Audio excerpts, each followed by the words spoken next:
Hey everybody, just want to thank you for tuning in today to the first episode of Blood Beyond the Razor Wire TV, where we take you inside some of the most dangerous, violent prisons in the United States through people's stories.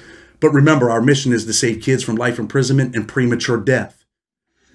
If you haven't hit the subscribe button, go ahead and click on that subscribe button now. I promise to keep you interested and never disappoint you. My first guest is a man that I spent some time with in Big Sandy and USP Lee. I talked about him in my book. His name is Dog Pound. Dog, introduce yourself and tell the people who you are. First off, I'd like to say thanks for having me. I appreciate it very much. I respect what you're doing. I admire it, and I'm proud of you. My name's Gilbert Stites from New Jersey. They call me Dog Pound. I met Chad back in 2008, 2009. Big Sandy, USP Big Sandy. Then we spent some time together in Lee County, Virginia as well, another USP, United States Penitentiary. And he asked me to share my story with you folks today, and I'm glad to do it. I appreciate it very much. Where you from, Dog? I'm from South Jersey, 20, 30 minutes from Atlantic City, 20, 30 minutes from Philadelphia. Small little rural town here. And you ended up going to federal prison, right? Tell the people what your charges were and how much time you had. Yeah, I was charged with 922G, I believe it is, felony possession of a firearm. I was selling counterfeit money, dipping, dabbling in the life. And when they raided my house, they found 4 guns there.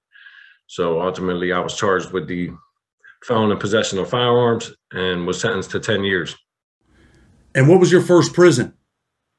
My first prison was USP Big Sandy. Hold on. First one. What's USP? Is that United States Penitentiary? Yes, it is. Maximum security prison?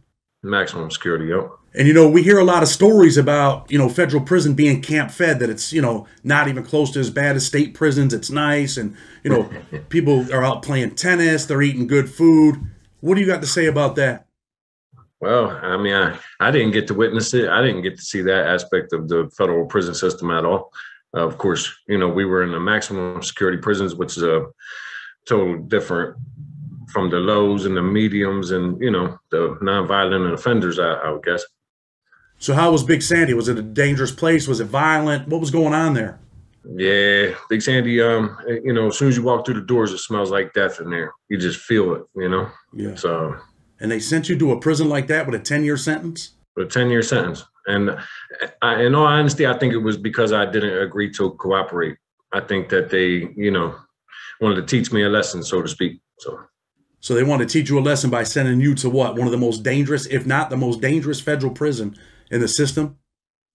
Yeah, at that time, I think it was ranked number 3 of the worst prisons in the country. There's only 18 United States penitentiaries, and that was ranked number 3 amongst them all. So. Okay. Did you see any violence while you were there? Yeah, every day. The prisoners ran that place. The officers didn't have really much control over what was going on in there. It was like the wild, wild west of the prison system. So you're telling the viewers that were the guards scared of people? Is that what you're saying? Without a doubt. Without a doubt. They wasn't coming in there doing anything unless there was 4 or 5 of them together with taser guns and stuff, It's a dangerous place, man. And I know you were there at one time. There was a guy that was, he was a homosexual, right? And something happened with him in education. Tell the people what happened with him in the education department. He killed someone or something? Yeah, I guess they raped him there, trapped him in the education department somewhere, and then tried to rape him. And, he killed the guy.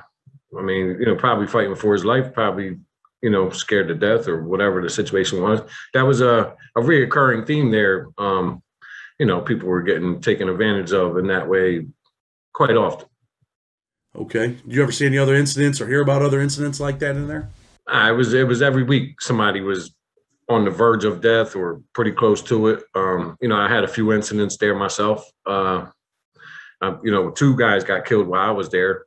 I actually seen one with my own eyes. The other one, of course, just heard about within the system there. But yeah, it was a bad place, man. It was dangerous. And I wouldn't imagine the other USPs are much better. I mean, we went to Lee, Virginia after that, another USP, and the violence was sustainable there too. I mean, it was quite a bit, Yeah, well, let's talk about this. I know you had an incident. You had a cellie that was part of a gang. I believe it was Aryan Resistance Militia or something like that, named Yeah. Josh, right? You had an incident with Josh, didn't you? Yeah, well, Josh and I we grew up totally different, obviously. I'm from New Jersey, and I'm a barber, so I'm more well-rounded, I guess. I deal with black people, cut black people's hair in prison and stuff, and that was frowned upon with the other white guys, especially the gang members. So they put me in the cell with Josh, and we shared a room together for a week or so until we had a falling out. Got into a fight there. Him and his buddy tried to jump me. One of them stabbed me in the neck, stabbed me in the back, but they didn't get me. I was still on my feet when they came in there and broke it up. And you were fighting for your life though, weren't Fighting you? for my life. Yeah, I mean, I'm smiling about it now, but at the time it was probably a near-death experience, I guess you could say. But my adrenaline kept me alive and kept me fighting, and I'm still here to speak about it today. Let's talk about that. Let's talk about some of the white dudes that you encountered in prison, right? Because you said you guys grew up different. He was part of a white supremacist, racist type of gang. Right. With the white dudes in there in prison that are involved in that type of stuff, do they frown upon guys like you that cut black people's hair and you grew up around some black dudes, all that type of stuff? So do they frown upon you? Yeah, no doubt. I mean, I was kind of almost ostracized in a way, like not really welcome into their inner circle, which I didn't want to be anyway. I went in there by myself and planned on continuing to do things by myself, which I did to the end. I mean, I think I had one real true friend out of the whole time I was in federal prison, and that's you. I appreciate that. Yeah. Let me ask you a question about Josh, because I knew Josh, right? He was kind of arrogant, thought he was a tough guy, all that type of stuff. And I remember looking at that dude. And I knew he didn't have a whole lot of time either. And I was like, man, this dude's going to get out and do something stupid, right? Why don't you tell the people what happened with Josh when he got out of prison? Because I know you know. Yeah, of course I didn't know him prior to our incarceration. I only met him in there. And when I got out, I looked him up on Facebook just to see what's up with him, what was going on with him or whatever. And it appears that somebody killed him in California. Guess he got out, went out there for whatever reasons, and he didn't last long out here on the streets with that attitude. Yeah, someone killed him, huh? Yeah, I can't imagine him, by looking at his Facebook and stuff like that, it didn't appear to me that he grew up that way either. I think that was something that he took that role on in prison, maybe for whatever reasons. So you think he was faking a little bit in prison, faking to make without it? a doubt, without a doubt. But I mean, we both seen people he's do not that, here to right? defend himself. So We've seen people in prison that are faking it to make it, right? And I talk about that in my book, where I know some guys go in there and they're not tough guys, right? And some of them make it in Big Sandy. Not many, but some of them make it, right? Yep. And I see these guys and I'm like, man, this guy's pretending right here. And I know we were both with a guy named Swift. And it turned out Swift was a pretty violent dude. He ran with the Aryan Brotherhood of Texas. But it turned out that he had told on some people in his case, right? And some paperwork went around. But this dude was like 6'1", 6'2", pretty tough dude. And it turned out he wasn't the dude that he said he was, So I don't know. I mean, I've seen a lot of dudes in there faking it to make it. And do you agree with that? Yeah, 1,000%. I met Swift. I was in the unit with him for a while. They didn't like me, man. They didn't like how I moved. They didn't like what I did. But, I wasn't about to change the way I am for anybody. I just can't. So. No doubt. That's understandable. Hey, men respect men. No matter who you are or what you do, if you're a man, men are supposed to respect men. Right. And, there's a big misconception, at least I believe there's a big misconception about federal prison. And, I was on a show the other day, the After Prison show, and the guy had told me, he had asked me, he said he heard that, all the people in the feds are snitches. Is that true? Jeez. I mean, maybe nowadays it's more common for people to snitch and do that, but nah, most definitely not. In the USP environment, if you snitched on anybody, your fellow inmates are going to find out, and more than likely, probably try to kill you. To be honest with you, And that's another thing too. I was unfamiliar with the federal prison system and how it worked. During my sentencing stages and preliminary hearings and all that kind of stuff, nobody ever explained to me none of that stuff. Now, I'm glad that I didn't agree to cooperate. I'm glad I didn't tell on anybody. But what I noticed was a lot of those guys that did and was getting time off their sentences for their cooperation or whatever, once they hit the USP, those guys, they find out about it and they take it very seriously. So, nah, I don't agree with that most people are snitches in federal prison, not at all. Okay. Well, I agree with the same thing. Like I said the other day, I said most of the guys that are in a maximum security federal prison, 90% of them dudes are the dudes that people told on. You Right. do you agree with that? 1000%. I'm one of them. I'm a victim of that. So let me ask you this, right? Because I tell people that with blood on the razor wire, we all have a story to tell. And unfortunately, in the society that we live in nowadays, people glamorize the villain. They glamorize John Gotti and, Bonnie and Clyde, mobsters. These are the people that, a lot of young kids look up to, right? Hmm. So I say we got a story to tell. So kids are interested in our stories, right? This isn't Scared Straight. This isn't 60 Days In. I think that Right. stuff's all nonsense. But I think that if we have a story to tell, that it's going to grab the kids in the beginning because they want to hear about prison, right? But I Yep. also want them to know the other aspects. So if you were talking to your younger self now about crime and the path that you took, what would you tell yourself? I definitely would tell myself not to do it. Just like all the older folks in my life told me or tried to tell me, she's, I would definitely tell myself to not follow that path for sure. I always thought that I was a hustler, and I wanted to be in the streets, and I thought it was exciting, and I thought that was the life that I wanted to live. But honestly, now I've been out almost 8 years now, out of federal prison for almost 8 years now, and I haven't even had a speeding ticket. My life is totally, completely 180 changed around, and I don't attribute that to the time that I spent in prison at all. I feel like it was something within me that changed eventually. That I didn't want to live that life anymore. But if I could tell myself something now, well, back then, man, I don't even know, Chad. Be honest with you, it's so deep. There's so much to it. It's a Well, let me sad stop you. situation, man. Let me stop you. Let me ask you this. Do you think being in prison and the violence that you've seen and the anger that you've seen, that it helped click something upstairs in your head where you said, man, I don't want to live like this. I don't want to live this life? And Yeah, what I mean by I don't want to live this life, I mean that prison life, that the prison life life, where right? you're not able to talk to your family, you're not able to eat the food that you want to eat, that you're seeing people get murdered in prison, you're seeing people get stabbed. I mean, that's what I'm talking about. Did that make you appreciate your freedom? Oh, of course, 1000%. It did, no doubt about it. I mean, by witnessing all that stuff, definitely, it definitely did, no doubt about it, 1000%. I still have dreams about prison stuff that we've seen in there and things that went on and whatnot. I mean, not really nightmares because I didn't experience it myself, that part of things, but just to witness it, just to see it, man. Sad situation, really.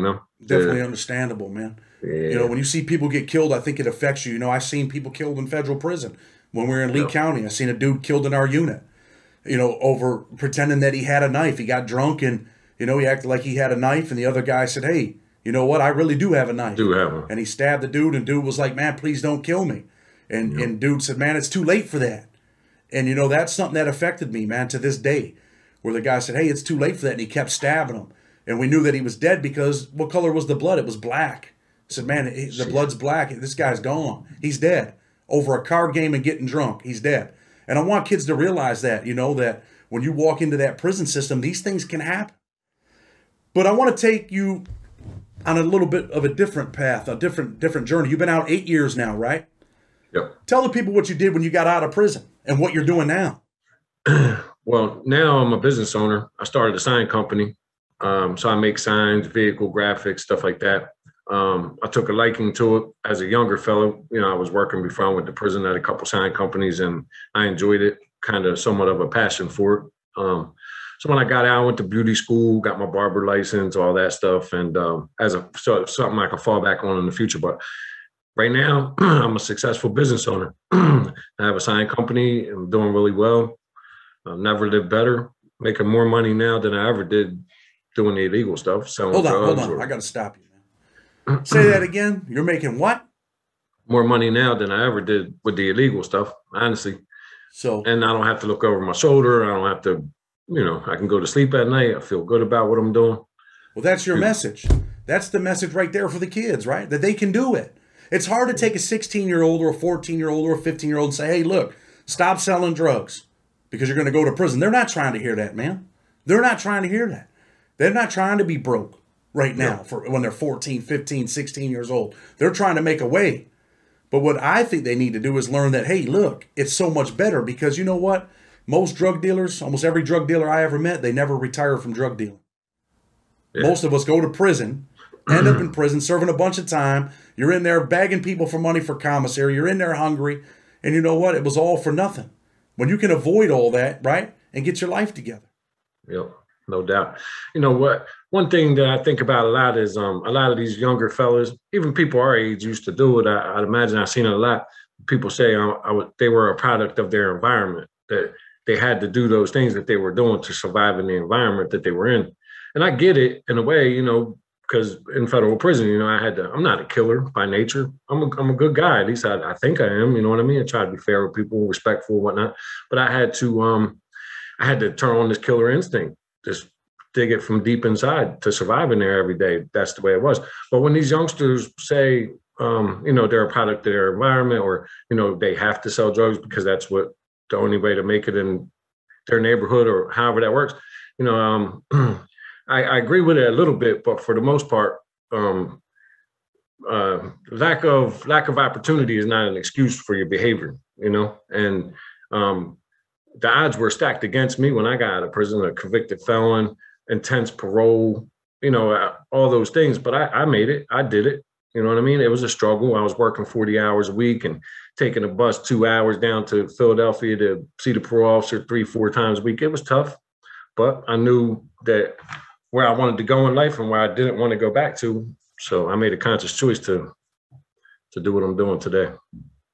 Well, I definitely appreciate you. And, you know, I appreciate your story. And I'm sure that the viewers will appreciate it. You know, a lot of people are drawn in by the blood, the violence, and we live that life.